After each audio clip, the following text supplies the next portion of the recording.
आज ही Doubtnut app download करें। Doubtnut पर होगा अब आपके सभी मैथ्स, केमिस्ट्री, फिजिक्स और बायोलॉजी डाउट्स का सफाया। बस अपने क्वेश्चन की फोटो खींचो, उसे क्रॉप करो और तुरंत वीडियो सोल्यूशन पाओ। Download now. यहाँ पर क्वेश्चन में हमें 5 स्टेटमेंट्स दी हुई हैं।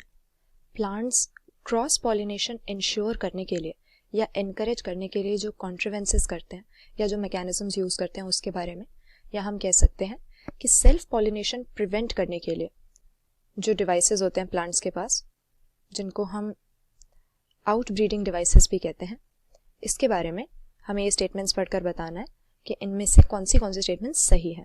तो सबसे पहले जो टर्म हमें दे रखी है डाइक्लिनी। कह रहे हैं कि यहाँ पर एंथर और स्टिग्मा बाइसेक्सुअल फ्लावर के अंदर डिफरेंट टाइम पे मैच्योर होते हैं। तो ये तो हम जानते हैं कि पॉलिनेशन की प्रोसेस में होता क्या है कि जो हमारे स्टेमन का यानी मेल सेक्स ऑर्गन का टर्मिनल बाइलोब पोर्शन है एंथर, इसके अंदर माइक्रोस्पोरोजेनेसिस होती है, इसमें पोलन ग्रेन्स बनती हैं और ये पोलन ग्रेन्स जब मैच्योर हो जाती हैं तो एंथर डेहिस होके इन पोलन ग्रेन्स को रिलीज कर देता है।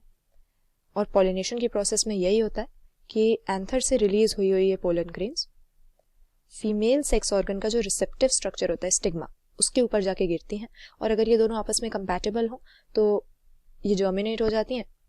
इसमें से पोलन ट्यूब निकलती है जिसके थ्रू गैमीट जो है हमारा मेल गैमीट वो एग तक पहुंच जाता है। लेकिन प्लांट्स चाहते हैं कि क्रॉस पॉलिनेशन ज़्यादा हो, यानी जेनेटिकली जो पोलन ग्रेन्स हैं और स्टिग्मा है वो एक दूसरे से डिसिमिलर हो, और इसी के लिए आउटब्रीडिंग डिवाइसेस यूज़ करते हैं। क्योंकि अगर लगातार कई जनरेशन तक सेल्फ पॉलिनेशन हो, हम जानते हैं सिर्फ प्लांट्स में नहीं एनिमल्स की ये बात है, अगर इनब्रीडिंग होती रहे तो इससे इन्फीरियर प्रोजेनी प्रोड्यूस होने लगता है। तो डाइक्लिनी एक ऐसा तरीका होता है, एक ऐसा आउटब्रीडिंग डिवाइस होता है जहाँ पर प्लांट्स ज़्यादा से ज़्यादा जो है यूनिसेक्सुअल फ्लावर्स प्रोड्यूस करते हैं, यानी एक ही फ्लावर के अंदर एंथर और स्टिग्मा मौजूद होते ही नहीं है। तो ये पहला जो हमें डाइक्लिनी का डेफिनेशन दिया है यहाँ पर गलत हो जाता है। डाइक्लिनी का सही डेफिनेशन ये है, होता क्या है इसमें यूनिसेक्सुअल फ्लावर्स प्रोड्यूस होते हैं, क्योंकि अगर एंथर और स्टिग्मा दोनों एक फ्लावर में है ही नहीं तो सेम फ्लावर के एंथर से पोलन ग्रेन्स के रिलीज होकर उसी फ्लावर के स्टिग्मा पर गिर जाने का कोई चांस ही नहीं रहता। तो ये हमारी डाइक्लिनी है, लेकिन इसकी डेफिनेशन सही नहीं दी है।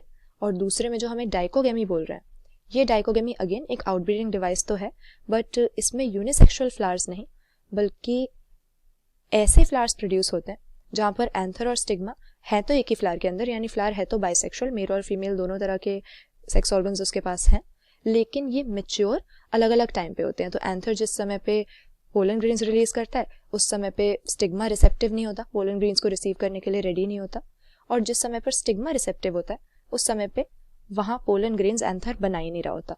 तो ये जो हम कह सकते हैं कि एक तरीके से नॉन सिंक्रोनाइज्ड मैनर में एंथर और स्टिग्मा की मैच्योरिटी हो रही है, इसको हम डाइकोगेमी कहते हैं। तो डाइक्लिनी और डाइकोगेमी की यहाँ पे उल्टी डेफिनेशन दे दी है, जो इसके साथ होना चाहिए वो यहाँ पर लिखा हुआ है, इसीलिए दोनों ही हमारे इनकरेक्ट हो जाएंगे।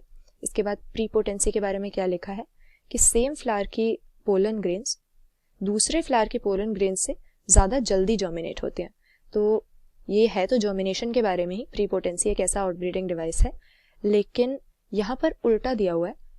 प्रीपोटेंसी में होता क्या है कि अगर कोई दूसरी पोलन ग्रेन आ रही है, क्रॉस पॉलिनेशन से पोलन ग्रेन आ रही है, तो वो जल्दी से जर्मिनेट हो जाती है, जबकि सेम फ्लावर की या सेम प्लांट की जो पोलन ग्रेन्स हैं, सेल्फ पोलन ग्रेन्स हैं, उनको जर्मिनेट होने में बहुत ज़्यादा टाइम लगता है। तो ऐसे में यहाँ पर क्रॉस पॉलिनेशन एनकरेज कैसे होती है कि अगर दोनों तरह की पोलन ग्रेन्स आ गई, अपनी भी आ गई और बाई चांस कहीं से दूसरी भी आ गई, तो दूसरी वाली जल्दी से जर्मिनेट हो जाएंगी और अपनी वाली बेकार हो जाएंगी, तो सेल्फ पॉलिनेशन यहाँ से नहीं होगी। लेकिन यहाँ पर लिखा क्या है कि सेम फ्लावर की रैपिडली होती है, दूसरे फ्लावर की स्लोली होते हैं, इसलिए इनकरेक्ट हो गई स्टेटमेंट। इसके बाद में हेट्रोस्टाइली के बारे में कह रहे हैं कि अलग अलग स्टाइल की हाइट वाले डिफरेंट फ्लावर्स प्रोड्यूस होते हैं। तो ये करेक्ट बात है। हम देखते हैं कि अगर हम देखते हैं कि स्टाइल जो है वो फीमेल सेक्स ऑर्गन का यानी कार्पल का ये एक ऐसा हिस्सा होता है जो स्टिग्मा के नीचे की तरफ एक इलोंगेटेड ट्यूब के फॉर्म में हमको मिलता है, और हेट्रोस्टाइली के केस में ये जो स्टाइल्स होते हैं इनकी हाइट वेरी करती है, यानी एक ही स्पीशीज के अंदर सारे फ्लावर्स में हमें एक जैसी हाइट के स्टाइल नहीं मिलेंगे, बल्कि इनकी लेंथ वेरी करेगी। और ये अलग अलग लेंथ होने की वजह से जो पॉलिनेशन है अगर सेल्फ पोलन ग्रेन से होगी तो उसके फेल होने के चांसेस बढ़ जाते हैं। तो ये भी आउटब्रीडिंग डिवाइस है जिसका डेफिनेशन हमें सही दिया हुआ है। एंड लास्ट में कह रहे हैं हर्कोगेमी।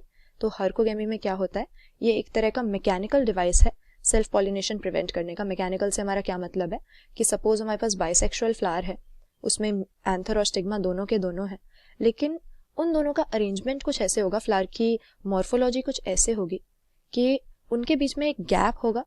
तो हम कह सकते हैं कि स्पेशियल अरेंजमेंट कुछ इस तरीके से किया है कि अपने एंथर से निकली हुई पोलन ग्रेन्स का अपने स्टिग्मा पे पहुंचने का चांस कम से कम हो जाए, तो इसको हर्कोगेमी कहते हैं। तो यहाँ पे हमें पांचों ही टर्म्स जो दी हुई हैं वो है तो आउटब्रीडिंग डिवाइसेस, लेकिन इसमें से सिर्फ 4th और 5th नंबर के जो है उनकी डेफिनेशन सही दी हुई है, बाकी सब में कोई ना कोई गलती है। तो करेक्ट आंसर हम ऑप्शन डी मार्क कर देंगे। क्लास 6 से 12 से लेके नीट, IIT, JEE मेंस और एडवांस के लेवल तक 10 मिलियन से ज़्यादा स्टूडेंट्स का भरोसा। आज ही डाउनलोड करें डाउटनेट ऐप या व्हाट्सएप कीजिए अपने डाउट्स 8400 400 400 पर।